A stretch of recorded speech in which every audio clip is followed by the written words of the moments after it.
नमस्कार बंधुरा आशा करी तोमरा सकले खूब भालो आछो आमिও भालो आছি। आज তোমাদের সাথে আমি শেয়ার করব আমার অত্যন্ত প্রিয় একটা রেসিপি, সেটা হচ্ছে ইলিশ মাছ ভাপা। প্রথমে মাছটাকে আমি ভালো করে ধুয়ে তার মধ্যে একে একে প্রত্যেকটা মাছের মধ্যে আমি নুন হলুদ মাখিয়ে নিয়েছি। মাছের মধ্যে নুন হলুদ ভালো করে মাখিয়ে মাছটাকে আমি 10 মিনিট রেস্টে রেখে দিয়েছি।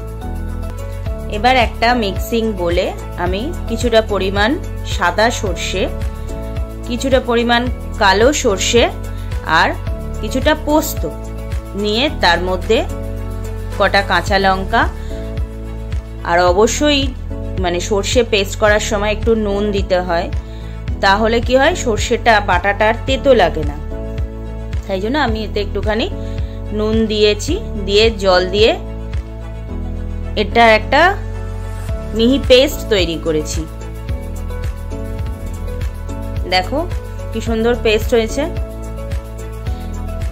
এবার ওর মধ্যে বেশ খানিকটা একটু টক দই নিয়ে, অবশ্যই টক দইটা কিন্তু রুম টেম্পারেচারে টক দই হতে হবে, ফ্রিজের ঠান্ডা টক দই হলে কিন্তু হবে না।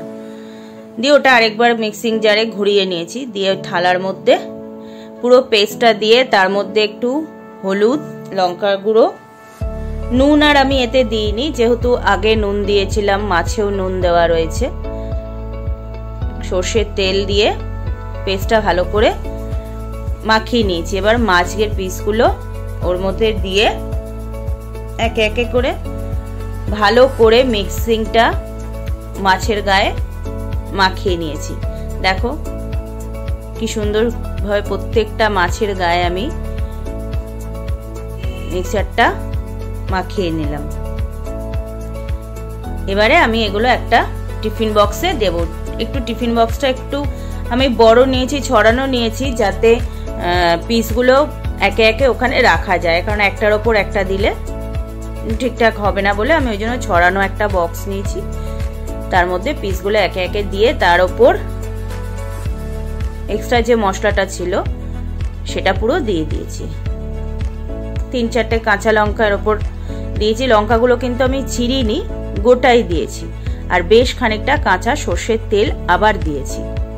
এবার ঢাকাটা বন্ধ করে একটা কড়ার মধ্যে জল দিয়ে তার মধ্যে একটা স্ট্যান্ড দিয়ে ওর উপরে আমি টিফিন বক্সটা বসিয়ে দিয়েছি।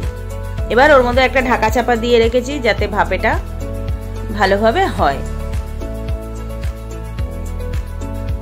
ব্যাস এভাবে 15 মিনিট বসিয়ে এবার দেখো কি সুন্দর আমার ভাপাটা দেখতে হয়েছে, খেতেও কিন্তু খুবই সুন্দর হয়েছে। তোমরা অবশ্যই বাড়িতে আমার রেসিপিটা ট্রাই করো এবং তোমরা সবাই ভালো থাকবে। আজকের ভিডিওটা এখানেই শেষ করলাম।